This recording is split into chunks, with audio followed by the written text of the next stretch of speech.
नमस्कार दोस्तों, मैं मनीष मिश्रा आज फिर से एक नई शख्सियत के साथ हूँ। जैसा कि मेरा प्रयास रहता है कि जो इंडस्ट्री के जो एक वेल नोन पर्सन है या इंडस्ट्री के अच्छे अच्छे लोगों से आपको मिलवाया जाए, तो उसी श्रृंखला में आज मेरे साथ हैं अभिषेक वार्ष्णेय जी, जिनका लगभग एक डिकेड का लीडरशिप रोल में काम करने का एक्सपीरियंस है और जो कि major on the VFSI side ही है, यानी कि लैंडिंग साइड कह सकते हैं आप, जिसमें से वो PNB हाउसिंग बात करें या क्लिक्स कैपिटल की बात करें, तो ऐसी संस्थाओं में उन्होंने एक लीडरशिप रोल में काम किया है। और उसके बाद आज की डेट में वो एक सहमति में काम करते हैं जो कि एक इंडस्ट्री बॉडी है। चलिए मिलते हैं अभिषेक जी से।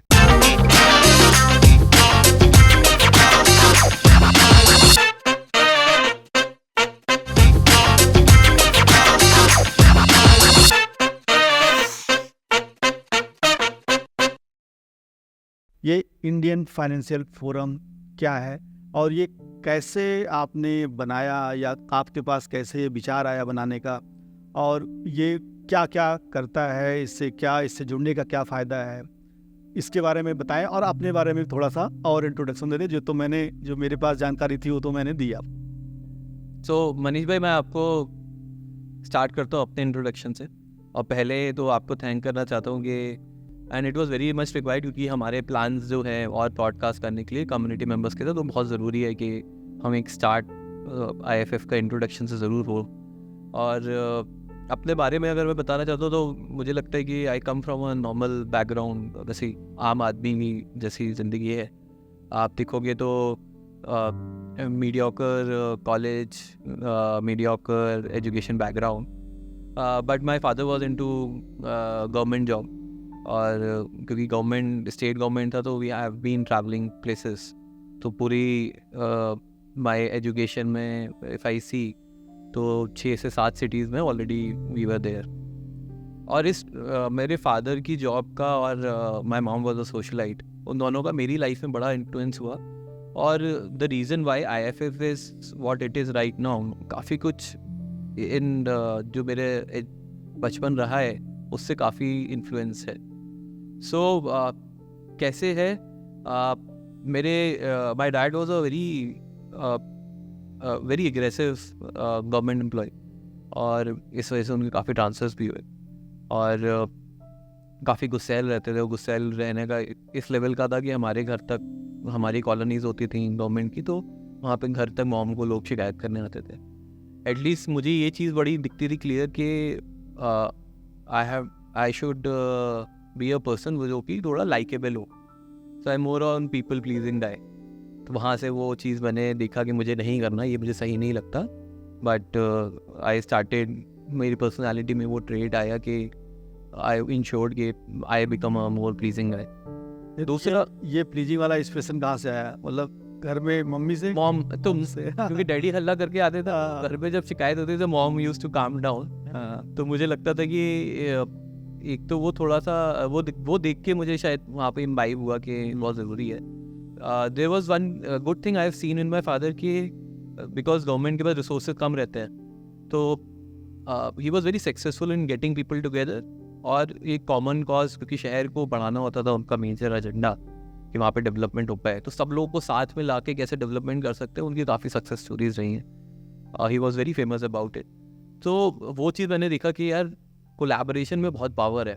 और छोटे शहर में ना एक कम्युनिटी फीलिंग बहुत ज़्यादा रहती है, जो कि मुझे वहाँ से शायद एक कम्युनिटी बिल्ड करने का एक काफ़ी बेसिक प्रिंसिपल्स मुझे दिखे कि कॉमन एजेंडा होना चाहिए आपके पास, लोग आप लाइकेबल होने चाहिए, आप सबसे बात कर सकते हो। क्योंकि ट्रांसफ़र इतने हुए तो हर 3 साल में नए दोस्त बनाने पड़ते थे।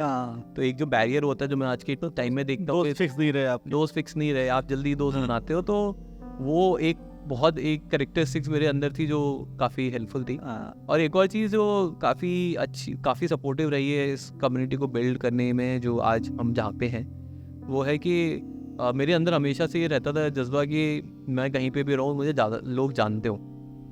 तो चाहे वो शरारत करके लोग जानते हो, चाहे अच्छे काम करके। स्कूल में शरारत बहुत करता था, कॉलेजेस में वो सारे काम करता था जो कि पढ़ाई से अलग, जहाँ पे लोग रिकग्नाइज कर रहे थे, प्लेसमेंट कमेटी का हेड था, लोगों की हेल्प करना या अलग अलग क्लब्स का हेड होना. People use to call me a guest student sometime in the college, जो मेरे प्रोफेसर थे. तो वो एक हैबिट रही कि एक हमेशा से ड्राइव रहता है कि आपको लोग जाने. मतलब छोटे शहर में भी जैसे आप जानते हो तो आपको दुकानदार भी जानते हैं. तो वैसे ही फीलिंग मेरे अंदर हमेशा से रहती थी. तो मैं देखता था क्या कर सकते हैं, और भी कम्युनिटी जो आई बनी, तो मेरा वो भी एक ड्राइविंग फोर्स रहता है कि मैं लोगों की ओवर एंड अहेड मतलब एक्स्ट्रा एफर्ट करके लोगों की हेल्प करता हूँ, क्योंकि मुझे लगता है वो रेसिप्रोकेट होती है. मतलब आपने जो परिवार में संस्कार मिले, और दूसरा आपने एक पूरा समझा कि मिनिमम रिसोर्स में भी हम एक समाज को अगर विलिंगनेस हो हमारे अंदर, अगर हमारे अंदर कुछ करने की एक चाहत हो, तो हम मिनिमम रिसोर्स में कम से कम मतलब संसाधन के साथ भी हम बड़ा इम्पैक्ट डाल सकते हैं. तो इस विचारधारा पे आप चले, और आपने जो कम्युनिटी बनाई है उसका नाम क्या है, और अगर आप बताएंगे अपने आप. इस कम्युनिटी का नाम इंडियन फाइनेंशियल फोरम है, और ये कम्युनिटी मैंने बनाई थी. मैं जब अपना करियर स्टार्ट किया तो I started with PNB housing. I was lucky enough कि 1 साल के अंदर मुझे एक लीडरशिप रोल मिला, और लीडरशिप रोल में मुझे डिजिटल वर्टिकल पूरा खड़ा करना था और मैनेज करना था. इवेंचुअली जैसे कि जनरली एक एम्प्लॉई की आदत होती है कि वो मैनेजर से हर चीज़ पूछना नहीं चाहता, बिकॉज कहीं ना कहीं उसको लगता है कि मैनेजर जज ना करे. And I was very young in my career की, और with such a big institute I had a lot of responsibility in terms of managing man powers and managing the whole system which we were trying to build. तो मुझे लगा कि I should look out to the expert जो industry में काम कर रहे हैं. अब जब हर काम के लिए आई यूज टू स्टार्ट कि मुझे कुछ भी प्रॉब्लम हो रही है, I started looking out to the people in industry और उनसे बात करने लगा. तो मुझे एक चीज़ तो क्लियर होगी कि ऐसा कोई बंदा नहीं है, चाहे कितना भी सीनियर होगा, इसको सब कुछ पता है. हाँ, ये बात. तो एक इंफॉर्मेशन जो है और नॉलेज है वो साइलोड है, ये तो बहुत क्लियर था. और उनसे बात करते करते मुझे कहीं ना कहीं मेंटल मॉडल में मेरे दिमाग में ये समझ में आने लगा कौन किस चीज़ का एक्सपर्ट है. और because I always from my childhood I had अ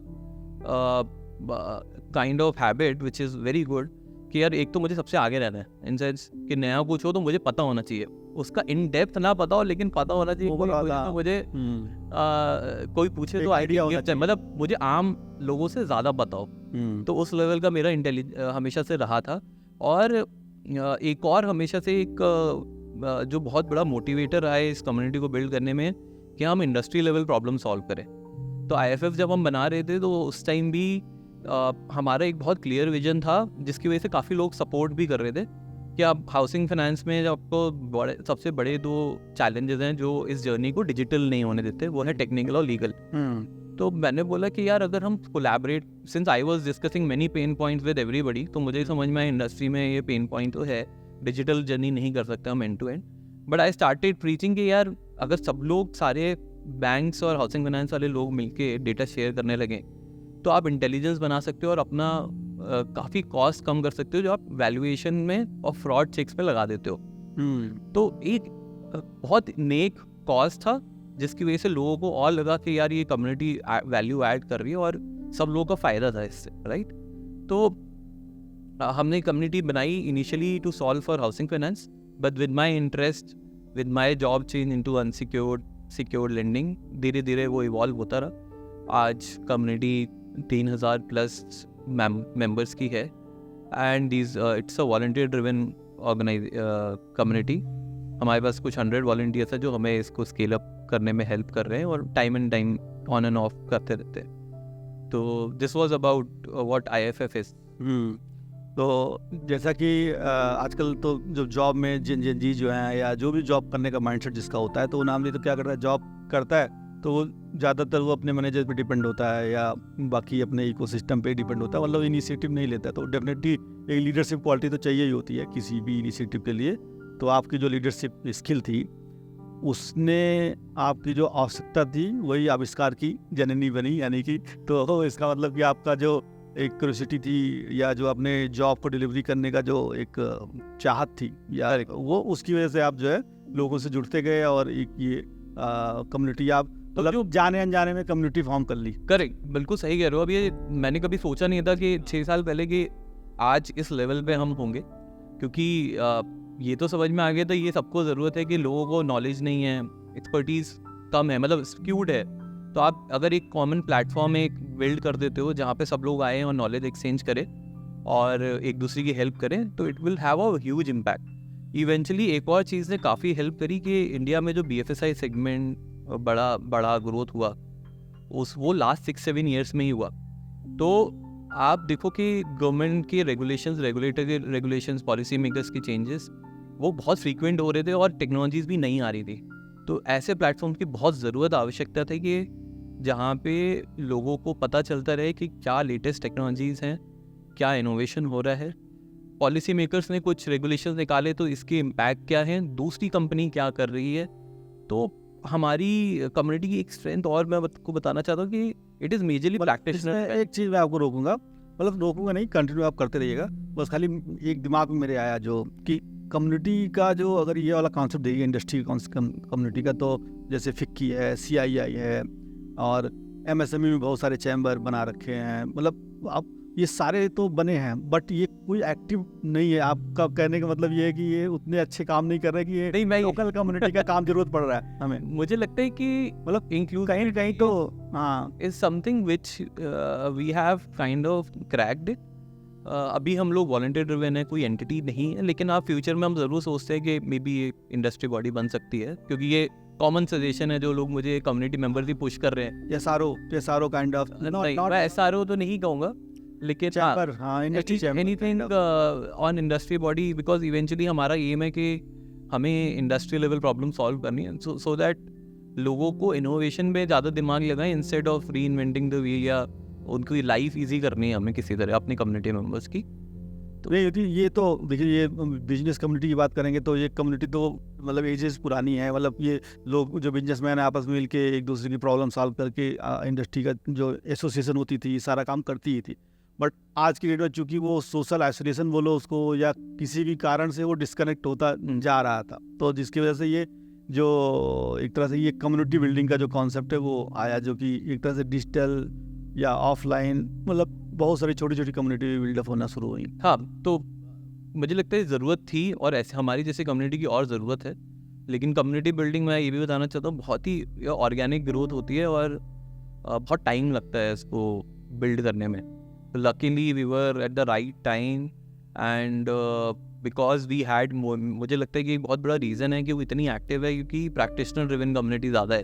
अगर आप देखोगे we have people 1 down to CEOs, एक चीफ प्रोडक्ट ऑफिसर, आपके स्ट्रैटेजी के लोग हो गए, ट्रांसफॉर्मेशन के लोग हो गए, कंप्लायंस के लोग हो गए, तो 360 डिग्री व्यू आपको हर तरीके के लोगों को मिलता है। अच्छा, मतलब आप कह रहे हो कि ये फिनटेक BFSI सेगमेंट के लगभग नीचे से लेके ऊपर तक के लोग उसमें। हाँ, तो नीचे मैं ये नहीं कहूँगा, हॉरिजेंटली अगर आप देखोगे तो हर प्रोफाइल के लोग हैं, apart from sales, majorly decision makers या जो लोग पार्ट लेते हैं डिसीजन मेकिंग में, वो सारे लोग हैं, क्योंकि वो लोग खुद प्रैक्टिशनर्स हैं, कि वो लोग खुद प्रोडक्ट डेवलप कर रहा है या कंप्लायंस के हैं, तो वो लोग काफ़ी एक्टिव रहते हैं क्योंकि उन्हीं को सॉल्व करना होता है। एक्चुअली टॉप वाले बंदा तो डिसीजन मेकर है, he relies on the inputs of these people.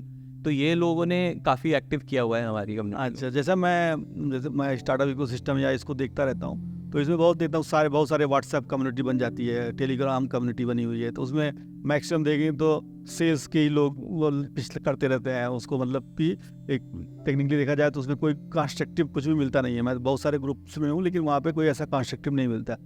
लेकिन आपके जो ये कम्युनिटी का जो ग्रुप है उसमें डेफिनेटली मैंने देखा है कि रेलिवेंट इन्फॉर्मेशन आती है और लोग क्वेश्चन पूछते हैं तो आप उसको तुरंत आप रिफ़र कर देते हो कि इस वाले आदमी से मिलिए या आप जवाब दीजिए या आप कर दीजिए। तो मतलब ये वैसे तो अच्छी प्रैक्टिस है और ये बहुत अच्छा काम कर रही है। और इसका एक आध दो आप एग्जांपल दीजिए कि कोई केस स्टडी ऐसी है कि जो आपके सामने हुई और कहीं ग्रोथ किसी का हुआ या किसी को इम्पैक्टफुल हुआ। सी कम्युनिटी के इम्पैक्ट तो इनॉर्मस है, क्योंकि नहीं, एक दो ऐसा केस आपको याद आ रहा हो कि जिसमें अच्छा कुछ।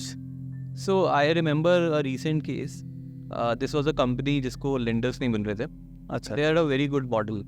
वो मॉडल कहीं बैक ऑफ द माइंड मुझे कभी बनाना था, तो it was this guy reached out to me कि अभिषेक सर आपको हेल्प चाहिए समहाउ, मुझे हेल्प चाहिए, आप लेंडर्स कनेक्ट करो. तो मैंने नॉर्मली उनको लेंडर्स कनेक्ट किए and they were depend and they got a lender जिस पे वो फुल्ली डिपेंडेंट थे. समहाउ दैट लेंडर गॉट मतलब शट डाउन. मतलब इसको थोड़ा सा मैं दर्शकों के लिए थोड़ा सा रोकूंगा. मतलब जो डिजिटल लेंडिंग जो चल रहा है उसमें जो को लेंडिंग या कोलैबोरेशन हाँ. वाला जो मॉडल है उसकी बात. तो मैं एक फिनटेक की बात कर रहा हूँ मैं, हाँ जिसको लेंडर्स चाहिए थे.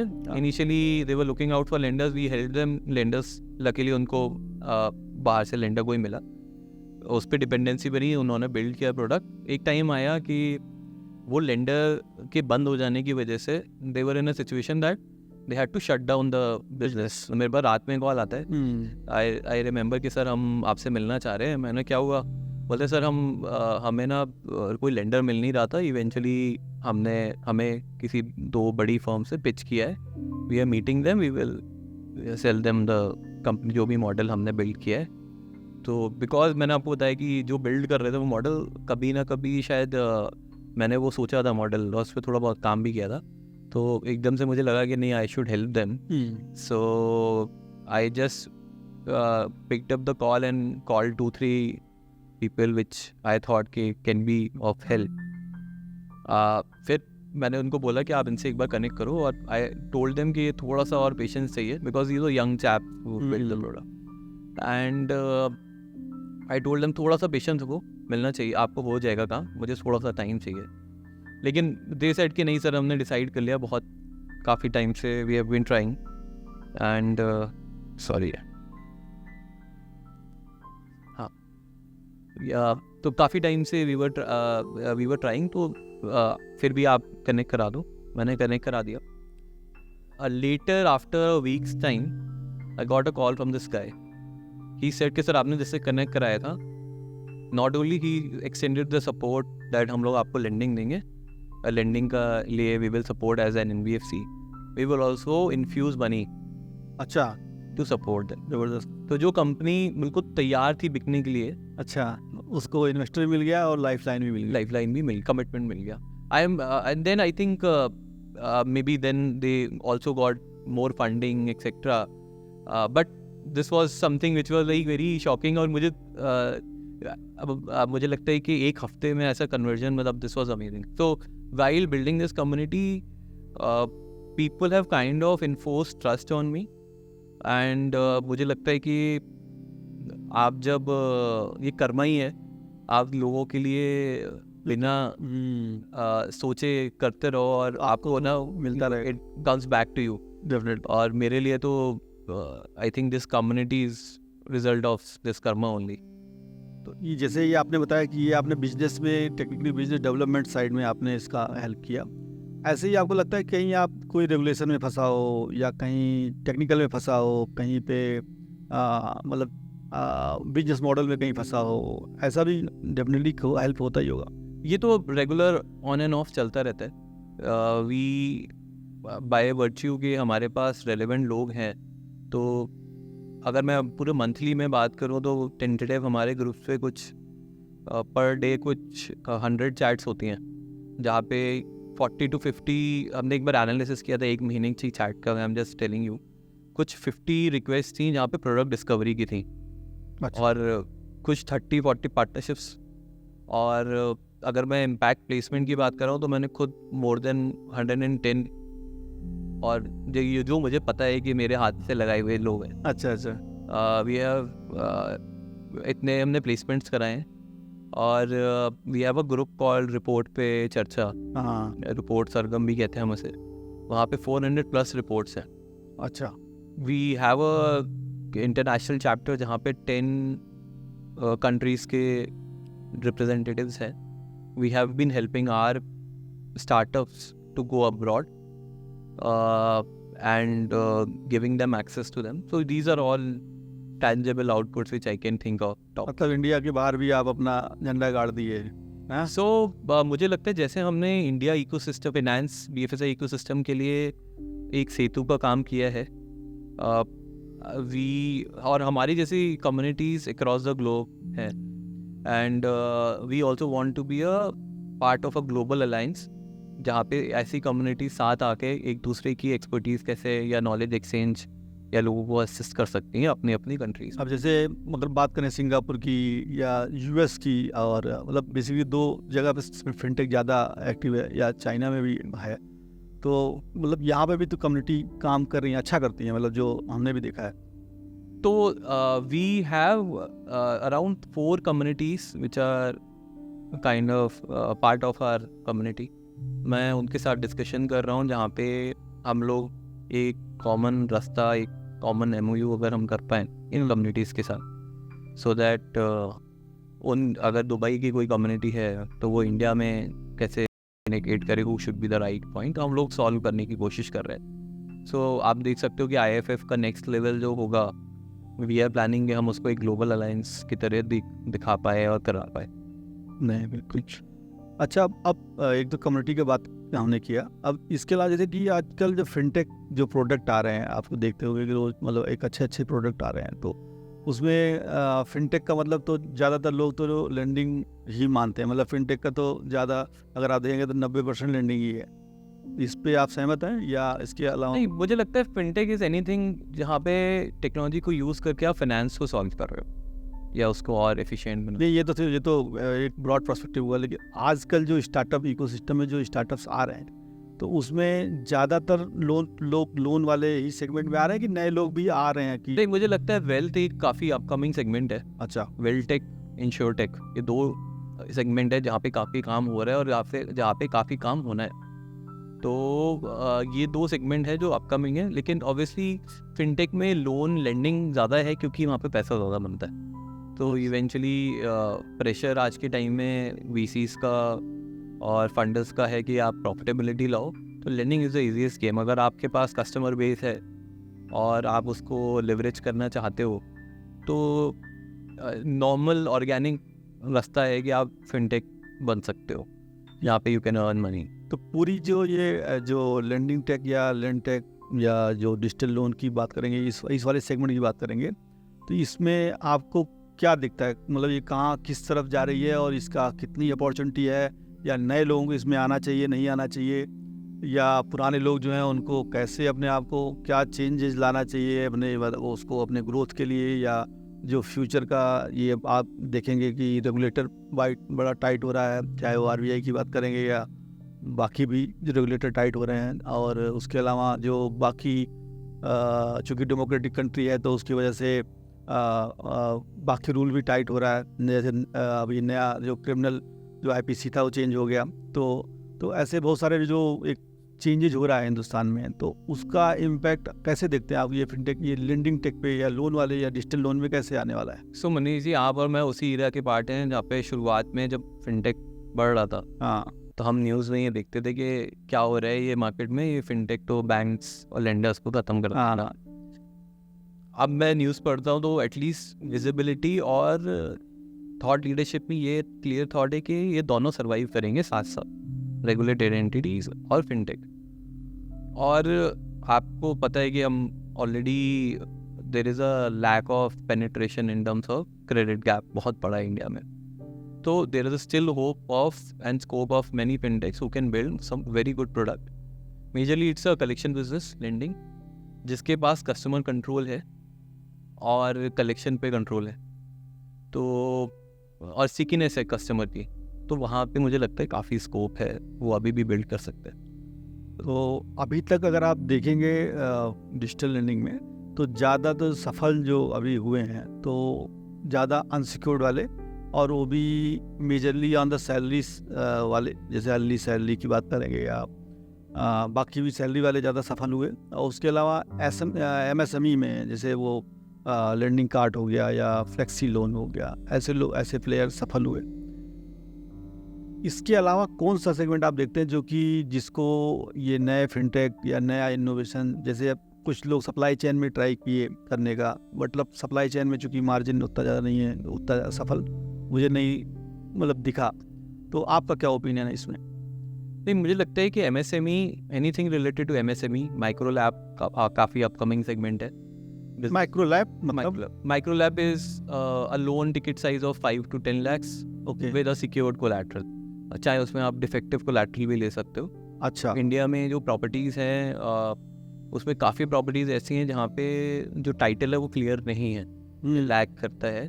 तो ऐसे में ये जो 5 से 10 लाख का सेगमेंट है, या फिर आपकी एग्रीकल्चर लैंड है, या आप टियर 3 से काइंड ऑफ सिटीज़ में आप लैंड देख रहे हो, जैसे हमारे अगर पुराने घर हैं नाना नानी के, तो हम देखते थे हर अलग अलग होता था। और तो ऐसी properties micro LAP tier 3 tier 2 city और 5 से 10-15 लाख तक का सेगमेंट है ये, जो काफ़ी अपॉर्चुनिटी है। अच्छा, तो जिसमें न्यू फिनटेक्स भी मैं देख रहा हूँ, कई सारे लोग बिल्ड कर रहे हैं। And the upcoming model is BC model, जहाँ पे डिस्ट्रीब्यूशन और अंडर राइटिंग एक एक्सपर्ट को आप दे देते हो, हाँ, तो ठीक है। एंड देन आप उसकी कस्टमर बेस पे और उसकी इंटेलिजेंस पे then you put your own underwriting algorithm, वहाँ पे आप सोर्स कर पाते हो कस्टमर। तो मेजरली केपेक्स मॉडल है माइक्रोलैब में, आप हैवी रहता है, तो आप इन BC मॉडल्स की आप के थ्रू ऐसे मार्केट्स एक्सप्लोर कर सकते हो।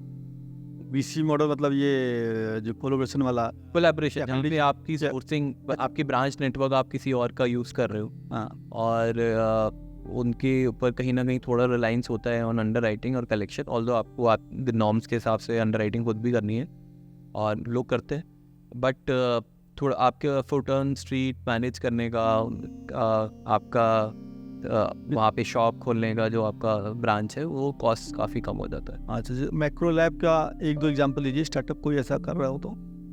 मुझे लगता है माइक्रोलैब, जैसे अभी हमारी कम्युनिटी में मैं बात करूँ तो एक क्रेडिन करके कंपनी है जो काफ़ी ट्राई कर रहे हैं, प्लस उनका जो बेस भी है, उनकी इंटेलिजेंस है डेयरी में और फार्मिंग साइट पे लोगों की।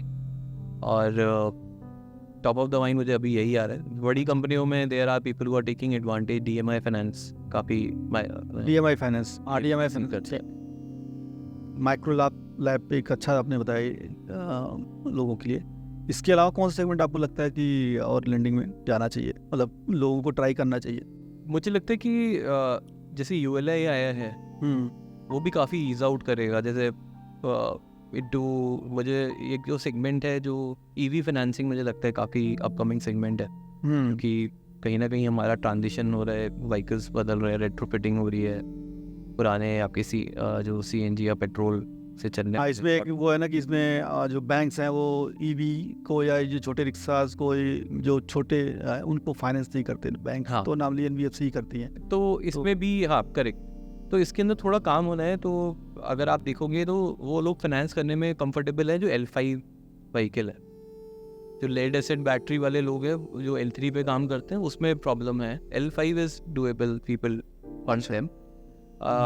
लोगों जो मार्केटिंग हुई है, काफ़ी ज़्यादा ना छोटे मैन्युफैक्चरर्स हैं यहाँ पे इस सेगमेंट में, और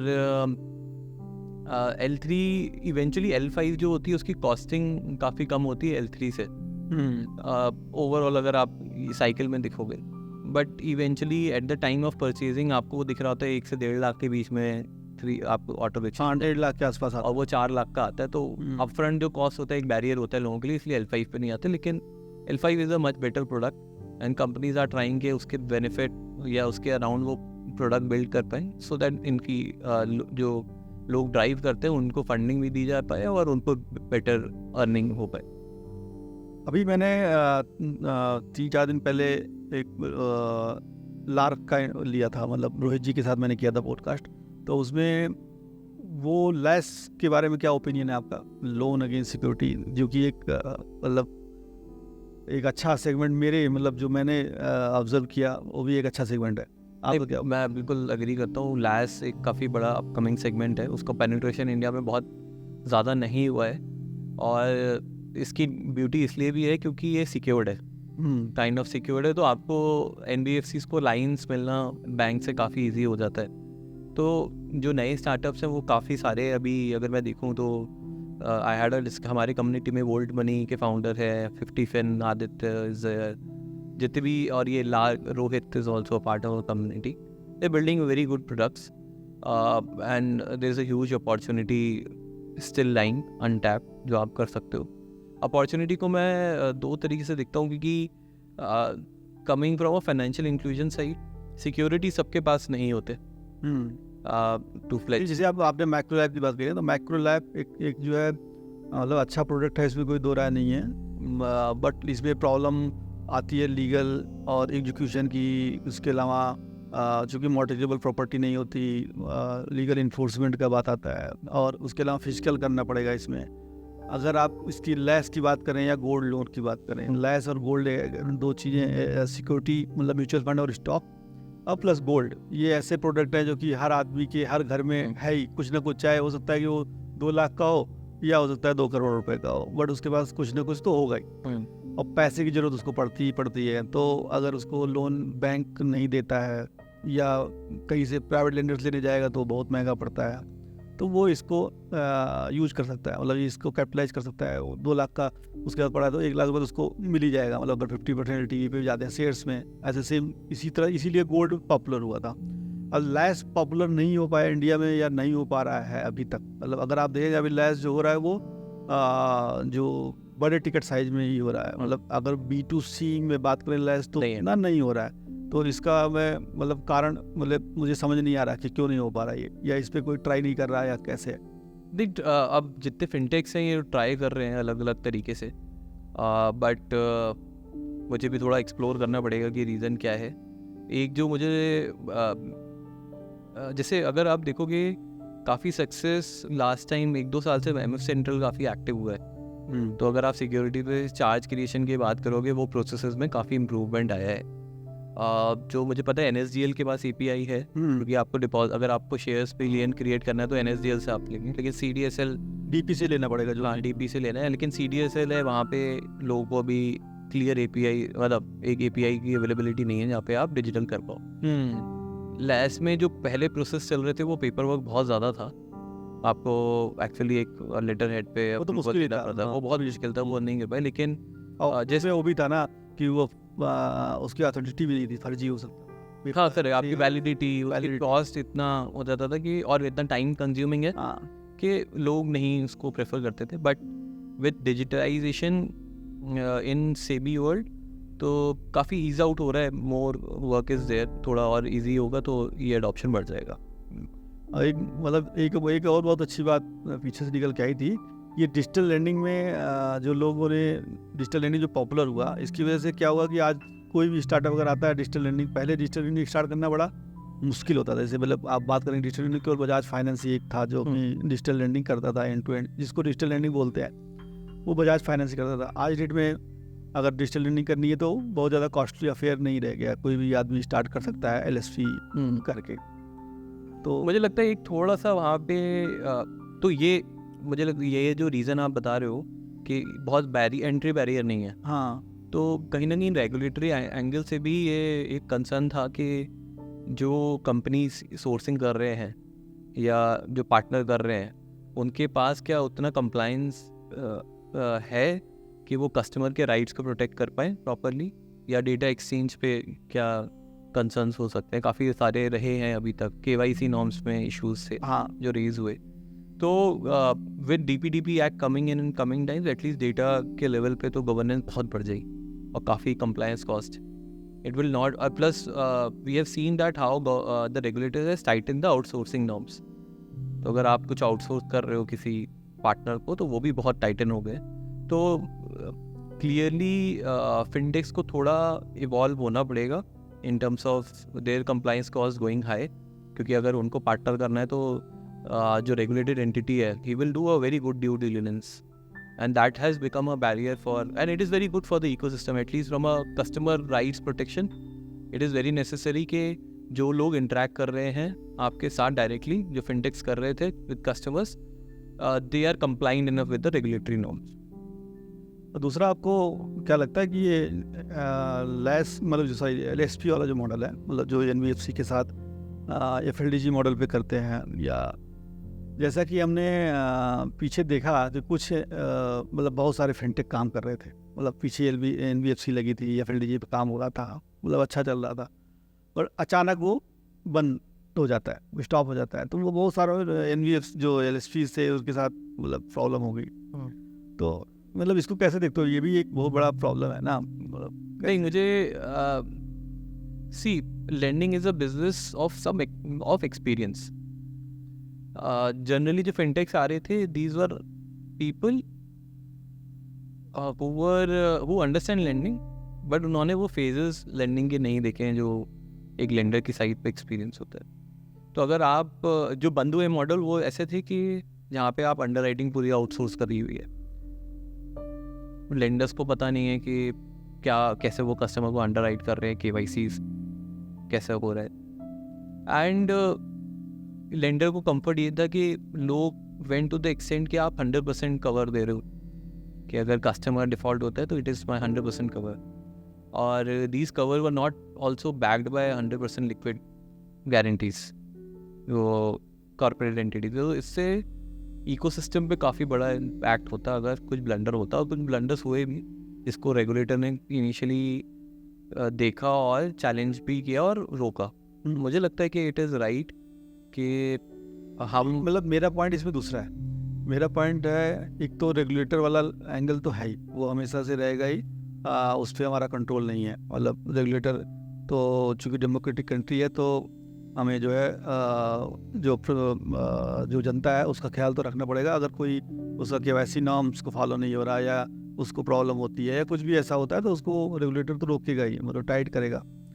but as a business model भी में प्रॉब्लम है कि जो LSPs काम करते हैं, अगर वो ये FLDG वाले मॉडल पे काम करते हैं किसी NBFC के साथ, वो अच्छा है, या आपको लगता है कि हमें प्रॉपर NBFC बना के रेगुलेटेड एंटिटी के साथ या किसी तरह से एक तरह से कोलैबोरेशन के साथ या जॉइंट वेंचर के साथ, मतलब ऐसा जाने से अच्छा है, या स्टैंड अलोन आप LSP बना के आप बड़े बन सकते हो या प्रॉफिटेबल बन सकते हो? इसी दोनों मॉडल हैं, और अब दोनों मॉडल हैं और हर किसी के लिए डिफरेंट रेसिपी है ऑफ सक्सेस। कोई बंदा, अगर कोई कंपनी, I have seen some companies who have build very good model basis and such models जो काफ़ी स्केलेबल हैं और स्केलेबल कर भी हो भी रहे on a just LSP based models, fintechs. I also seen companies जो बड़े होके they went into a regulated entity, and उनका जो स्टेप बाय स्टेप ये था कि initially they started lending as a fintech. गॉज की कलेक्शन कैसे करते हैं, अंडर राइटिंग कैसे होती है, पोर्टफोलियो कैसे आपको देखना है, कैसे करेक्शंस करने हैं, and then the second step was now to scale this further they went into a lending bud. तो आप ये डिपेंड करता है आपके पास लोग कैसे हैं, आपकी अपनी एक्सपर्टीज़ क्या है। फंड रेजिंग काफ़ी इशू रहता है, treasury is one of the problem when you talk about NBFCs। अगर आप छोटी NBFCs को देखोगे तो हमारी कम्युनिटी में भी काफ़ी लोग रीच आउट करते हैं इन terms of support of getting money from banks और NBFCs। तो वो एक मुझे कॉमन प्रॉब्लम दिखता है आज के टाइम में, जो काफ़ी सारे छोटी NBFCs स्ट्रगल कर रहे हैं। हाँ, ये तो एक बड़ी समस्या है कि अगर हम बात करें कि 9,000 NBFC हैं हिंदुस्तान में, तो उसमें से अगर बड़ी या एक्टिव की बड़ी तो बड़ी कम है, अगर एक्टिव की बात करेंगे तो ज़्यादा 2,000-2,500 NBFC होंगी, और उसमें से 200-300 ही होंगी जो अच्छा काम कर रही होंगी बड़े लेवल पे। तो बाकी सबके पास कैपिटल है, मिनिमम कैपिटल के साथ चल रहा है, वो स्केल भी नहीं कर, मतलब जो छोटी NBFC पर पैसा है तो वो बांट नहीं पाते हैं, क्योंकि उनके उसकी कॉस्ट ऑफ कैपेक्स कॉस्ट ज़्यादा है ना। अगर ब्रांच खोलेगा तो उसको दिक्कत होगी, और फिनटेक को अडॉप्ट नहीं कर पा रहे वो। और दूसरी तरफ जो फिनटेक वाले हैं उनके पास पैसे नहीं हैं, उनके पास बाकी सारी चीज़ें हैं। तो एक आइडियल मॉडल क्या होना चाहिए, आइडियल क्या हो सकता है इसके हिसाब से?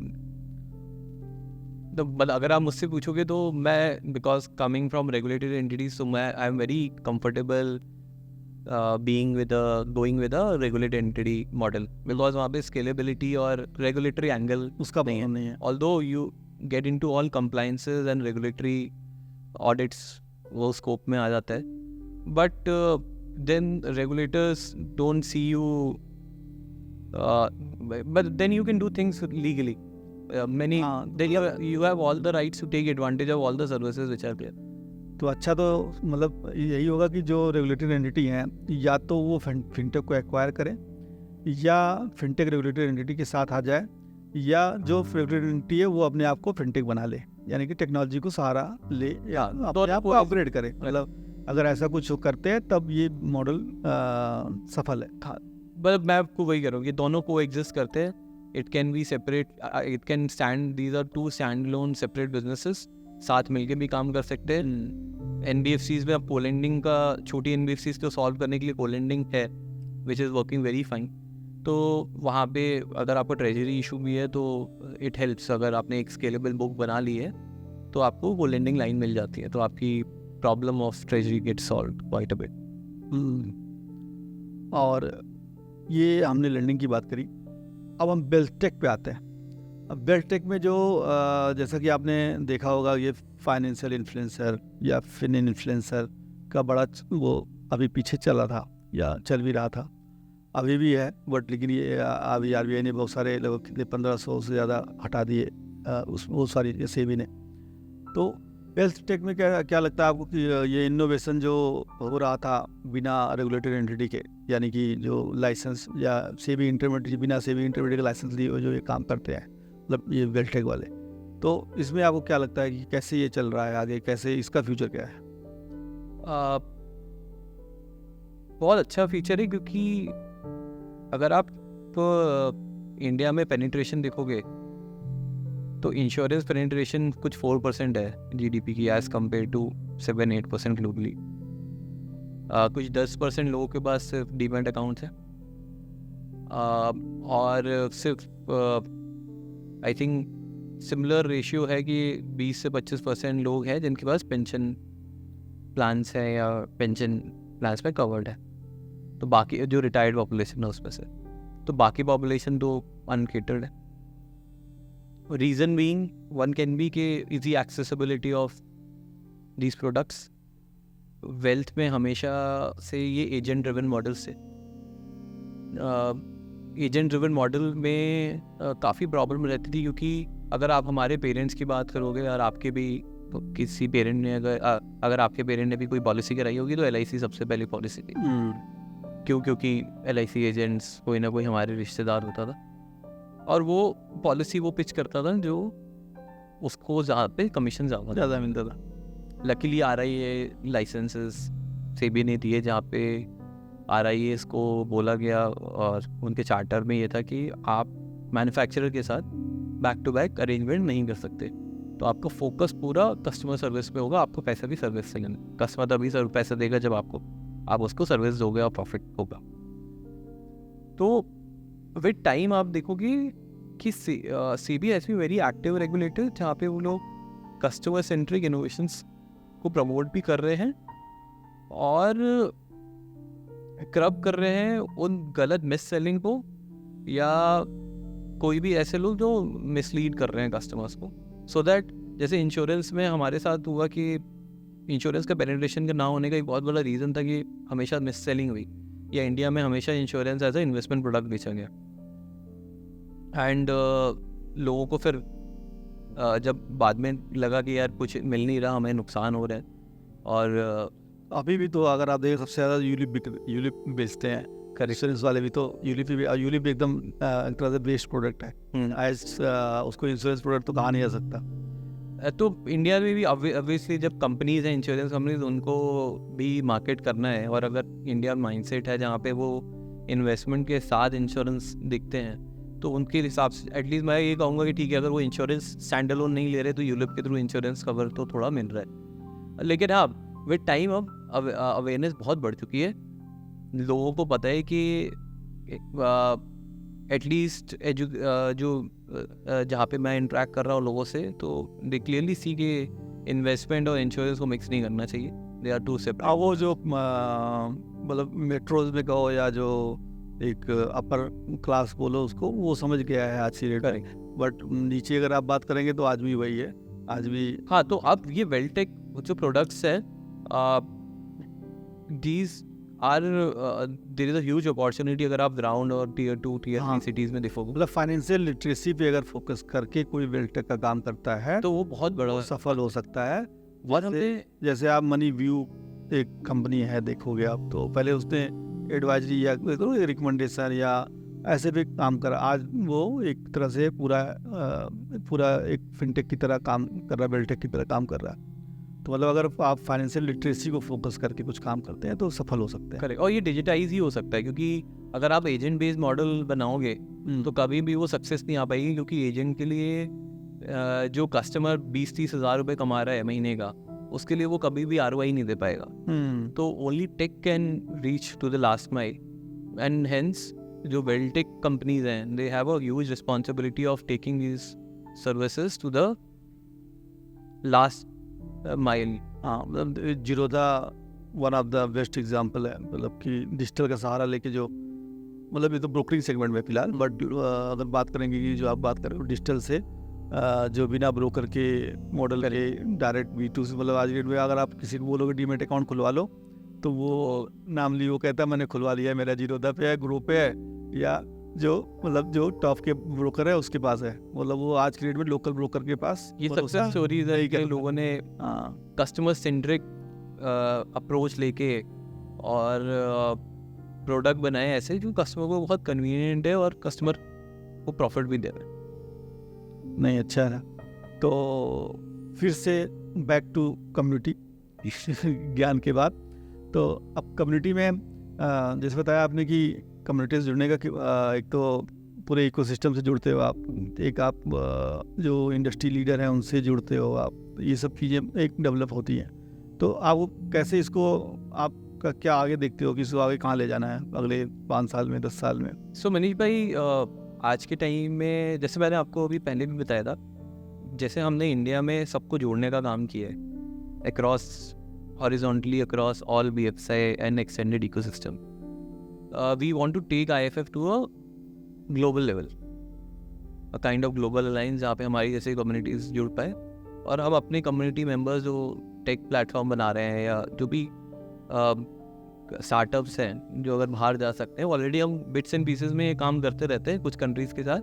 We want to scale it up so that it's become a whole program based approach, जहाँ पे हमारे लिए भी कुछ KRAs हों और थॉट प्रोसेसेस के यार हेल्प करनी है. तो एक ग्लोबल लाइन्स. सेकेंडली, आज जो भी हम काम कर रहे हैं, it is a only invite based community. आज के टाइम में कुछ ऑर्गेनिकली हमने एक्वायर किए हुए कुछ 400-500 लोग हैं जो वेटिंग लिस्ट में है. एंड तो जो भी नॉलेज क्रिएट हो रही है, it is not just relevant for the group members, it is also relevant for other peers who are not part of community. तो हमारा थॉट है कि हम एक ऐसा प्लेटफॉर्म, डिस्कवरी प्लेटफॉर्म क्रिएट कर पाए जिस पे हमारे वॉलंटियर्स काम भी कर रहे हैं, जो कि it's kind of a app जो कि anybody who comes on BFSI can just log in to the app, download it and take advantage of जो भी कम्युनिटी में हमारा काम हो रहा है, हम उसको डेमोक्रेटाइज कर दें, और वो सारा जो काम है they can have access to it, resources जो भी बिल्ड कर रही है IFF, और they can also become a part of community as a whole. So thought processes के आने वाले 4-5 साल में every BFSI guy would have IFF app with him if they are thinking of building a career in BFSI or any product related to BFSI. अच्छा, तो मतलब आप इसको एक तरह से टेक्नोलॉजी से ऐड करके एक्सपेंड करेंगे अपने, क्योंकि अब वो जब आप शुरुआत में हमारे जो लोग थे 300, 400, 500 थे, स्केलेबिलिटी यहाँ पे बहुत जल्दी अगर आप लोगों को इनवाइट करते हो, लाते हो. लेकिन क्या होता है कि ओवरऑल लोड जो होता है सिस्टम पे वो काफ़ी बढ़ जाता है जब आप 3000, 2000 के ऊपर जाते हो. अभी वही सिचुएशन है, तो वो सिर्फ टेक से ही सॉल्व हो सकती है. टेक से सॉल्व, बिल्कुल सही है. तो कंक्लूड करते हैं अभी. तो कंक्लूड तो अंत में आप उसको कैसे समराइज करेंगे पूरे हमारे डिस्कशन को? सो IFF स्पेशली. तो मुझे लगता है कि हम IFF ने 0 to 10 की जर्नी ऑलरेडी कर चुके हैं हम, और it took us around 6 years to build this. अब हमें 10 to 100 जाना है, जिसमें tech would play a lot of importance. Also हमें वॉलंटियर सपोर्ट काफ़ी लगेगा. जो हमने बिल्ड किया है, it is for the people, for the community members, and we believe in reciprocity. We are looking for more volunteers. If आपके podcast के through हमें और डेडिकेटेड वॉलंटियर्स मिल पाए जो हमें इस काम को करने में, या फिर हमारे और भी कुछ प्लान्स हैं, उस किसी भी जो काम हम IFF के थ्रू करना चाहते हैं उस पर हेल्प करना चाहते हैं, तो we are looking for more people. पहला तो मैं ही हूँ. बिल्कुल. आई थिंक ये पॉडकास्ट एक स्टार्टिंग है, so we will do more podcast, maybe giving one of the one of the thing which IFF does is partnering with events, giving the community member a place जहाँ पे वो अपने expertise showcase कर पाए. I am sure कि जो हम podcast plan कर रहे हैं वहाँ से हम कुछ learning जो भी हमारे community members हैं उनसे लेके लोगों के लिए disseminate कर. वही मेरा प्रयास यही है कि जो बड़े लोगों का इंटरव्यू, बड़े लोगों का तो दुनिया करती है, वो CNBC पे बाकी सब जगह पे आ रहे हैं, ठीक है, या इन्फ्लुएंसर बुलाते हैं, बट लेकिन जो छोटे स्टार्टअप्स हैं, छोटे या मीडियोकर है, या जो इंडस्ट्री में अच्छा काम कर रहे हैं, तो उनसे हम बहुत चीज़ें सीख सकते हैं. जैसे कि आज आपने कितनी चीज़ें अच्छी बताई, अगर पूरा कोई पॉडकास्ट देखेगा तो उसको अच्छा एक मतलब नॉलेज मिल सकता है ना, अच्छा इनपुट मिल सकता है. जैसे मैंने रोहित के साथ करा तो उसमें बड़ा अच्छा इनपुट मिला कि ये जो शेयर का मार्केट का जो इतना 5 ट्रिलियन इकोनॉमी है, 2 ट्रिलियन का लगभग हमारे पास AUM है जिसको हम अनलॉक कर सकते हैं. जैसे आज आपने बताया ये माइक्रोलैब है, माइक्रोलैब तो पता नहीं कितना इंडिया में पड़ा हुआ है कि जिसको अनलॉक किया जा सकता है. तो ये सब चीज़ें हम जो ग्राउंड पे काम कर रहा है उसी से पता लगा सकते हैं. CEO का इंटरव्यू करके तो नहीं पता लगेगा कि ये छोटी चीज़ें नहीं पता लगेंगी ना. तो प्रयास करते हैं हम लोग मिलके जो है ऐसा ही किया जाए कि जो ग्राउंड पे काम कर रहा है, जिससे कि लोगों को जो एक्चुअल में काम करना चाहते हैं उनको सहायता हेल्प मिले. ये आई थिंक हम लोग अगर हम ये कर पाए इसके लेवल में तो बहुत हेल्प हो. अब जैसे क्या होता है कि भाई कम्युनिटी में क्या है कि मान लीजिए अपने पास 2000 लोग हैं, 4000 लोग हैं, हम कोई इवेंट करते हैं तो उसमें 100, 200, 300 लोग आते हैं, ठीक है. तो डिजिटल का फ़ायदा ये जो आप बता रहे थे, डिजिटल का फ़ायदा ये जैसे कि ये वीडियो बनता है, तो अब वीडियो यूट्यूब पे जाता है या हमारे सोशल मीडिया पेज पे जाता है, तो उसको कोई भी आदमी देख के समझ पाता है वो एक तरह से. अदरवाइज तो वो लिमिटेड में रहे. IFF में GFF में अभी हम लोग गए, वहाँ पे इतना भीड़ था, मतलब अगर आप कंस्ट्रक्टिव देखोगे तो मुझे लगता नहीं कि कोई वहाँ से कुछ लेके आ पाया होगा, मतलब नॉलेज के टर्म में. अलग बात है कि नेटवर्किंग के पॉइंट ऑफ व्यू से कुछ हुआ होगा, बट अगर डिजिटल वे में अगर वही चीज़ अवेलेबल है मार्केट में तो वो आपको इन्फॉर्मेशन मिल जाती है अच्छी खासी. परफेक्ट बिल्कुल. तो आज के लिए बस इतना ही, और हम ऐसे पर्सनालिटीज़ के साथ मिलते रहेंगे, और हम आपसे एक चीज़ से रिक्वेस्ट करेंगे कि हम जो इंडस्ट्री के बाकी लीडर्स हैं जो फिनटेक में अच्छा काम कर रहे हैं उनके साथ हमें रूबरू कराएं, और एक नया जो है इन्फॉर्मेशन हमें मिले, जिससे कि हमारे जो हमारे साथी हैं उनको सहायता कर सकें हम उनकी, और उनको एक तरह से इंक्लूसिव ग्रोथ में ले जा पाएँ. तो दोस्तों आज के लिए बस इतना ही. फिर से मिलेंगे किसी नए शख्सियत से, या किसी नए स्टार्टअप फाउंडर से, या किसी नए इंडस्ट्री लीडर से. तो मेरा प्रयास रहेगा कि आपको नए लोगों से, नए आइडियाज़ से परिचय कराता रहूं. धन्यवाद.